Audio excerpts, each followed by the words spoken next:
Hello friends, welcome back to our Press Computer YouTube channel. Let's talk about the Uttar Pradesh latest update vacancy for Home Guard.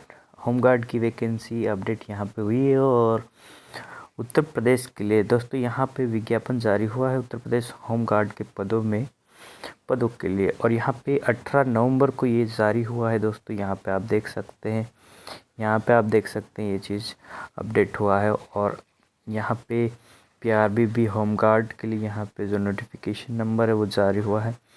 Uttar Pradesh, जी हाँ दोस्तों, उत्तर प्रदेश, सही सुना आपने। उत्तर प्रदेश के लिए bumper भर्ती है, काफ़ी सारे पदों पे भर्ती निकाली गई है।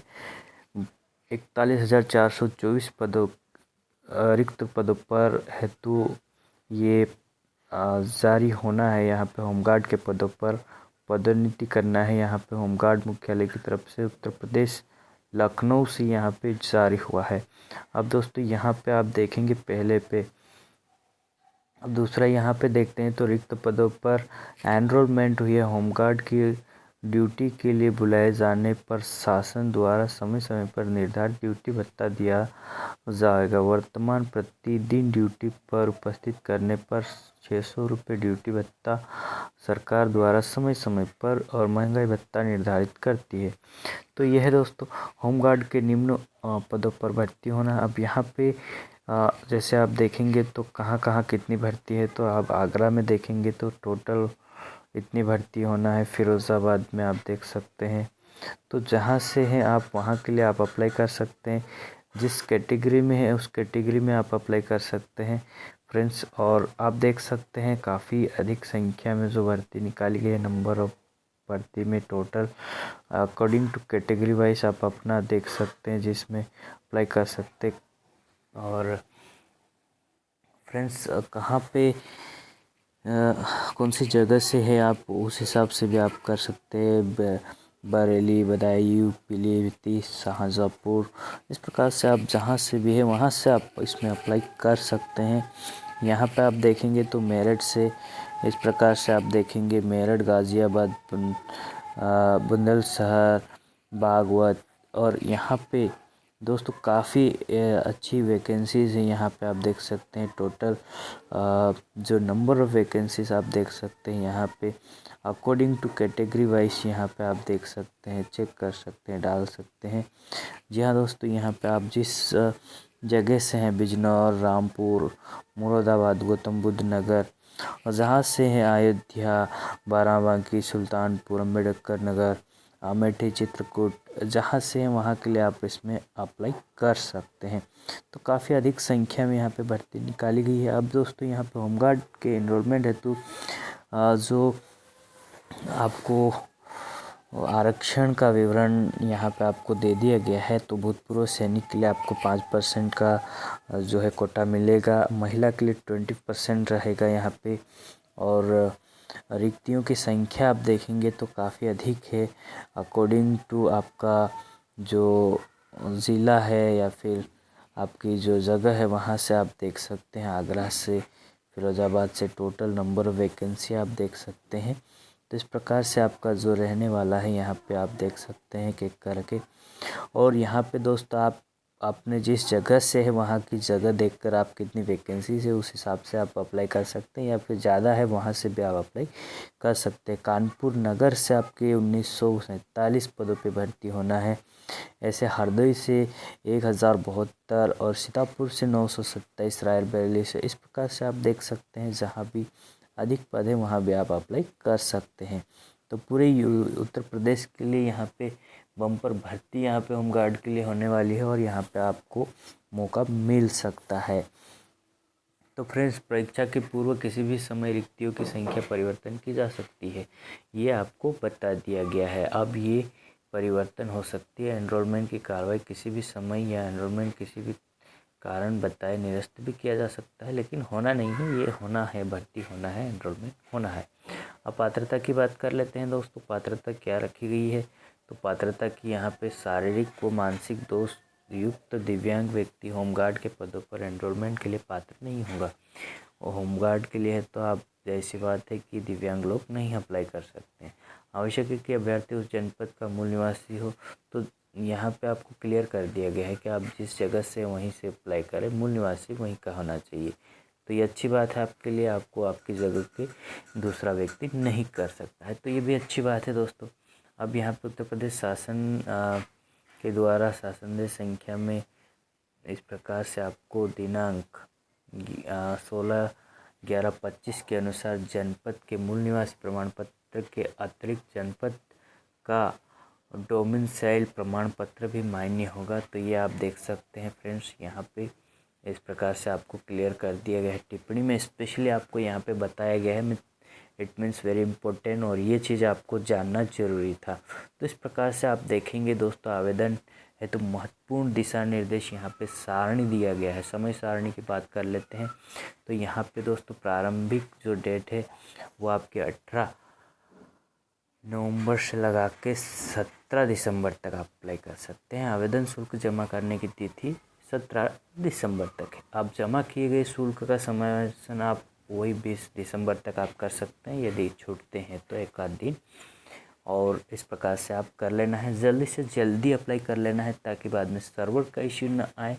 और यहाँ पे हम आगे देखते हैं, अभ्यर्थी को आवेदन करने के पूर्व OTR वन टाइम रजिस्ट्रेशन कराना है अपना। वन टाइम रजिस्ट्रेशन एक बार होता है, वो करा लेना है, अनिवार्य होगा। वो कराने के पश्चात ही आपको वहीं से आपको अप्लाई कर लेना है। तो ये ज़रूरी है दोस्तों यहाँ पे।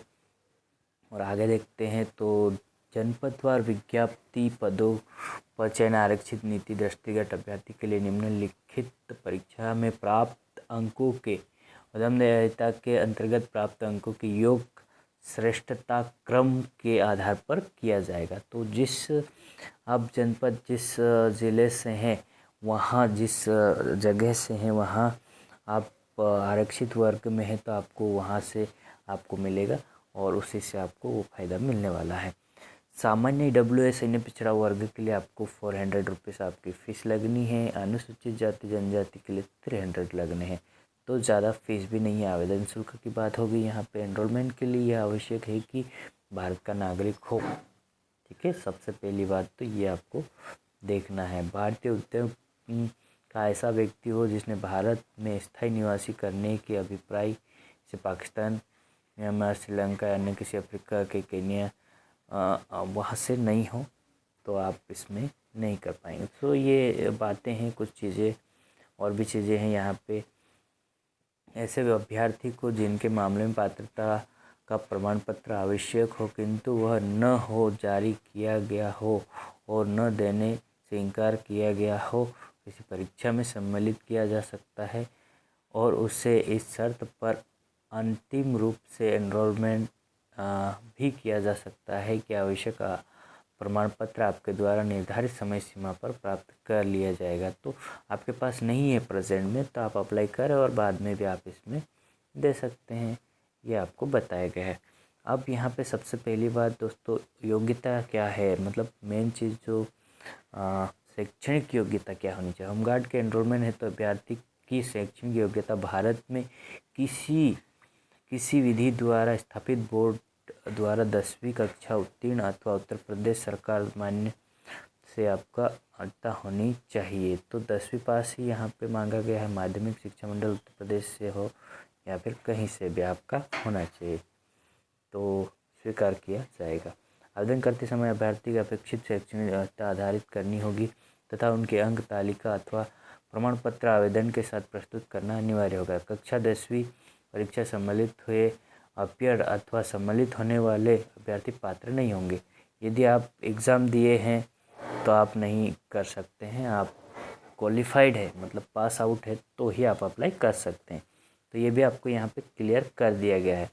टिप्पणी, आवेदन में पत्र प्रवक्ता शैक्षणिक योग्यता की यथार्थता, शुद्धता और समुचितता को सिद्ध करने के लिए अभिलेखीय साक्ष्य प्रस्तुत करने की दायित्व अभ्यर्थी का होगा, तो वो करना पड़ेगा आपको। ठीक है, अधिमान्य अर्हताएँ भी आपको यहाँ पे देनी होगी कुछ चीज़ें, तो आपको देख सकते हैं इस प्रकार से रहने वाला है। भारत स्काउट एंड गाइड प्रमाण पत्र है तो आपको 1 अंक मिलेगा।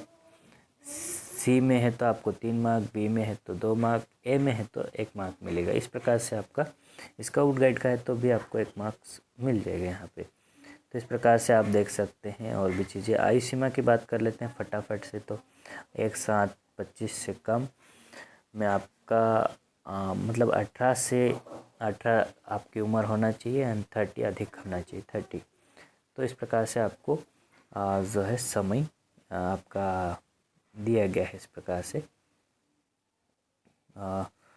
तो फ्रेंड्स देख सकते हैं ये इस प्रकार से आपका होना चाहिए। सामान्य वर्ग में है तो आपका जन्म इस प्रकार से होना चाहिए। अनुसूचित जाति जनजाति के लिए है तो आप इस प्रकार से, तो ये आप इस प्रकार से फ़ायदा ले सकते हैं।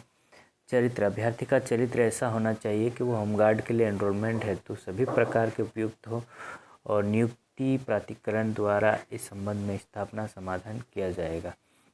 एनरोलमेंट की प्रक्रिया उत्तर प्रदेश शासन के द्वारा जो भी मार्गदर्शन गाइडलाइन है उस हिसाब से रहने वाली है।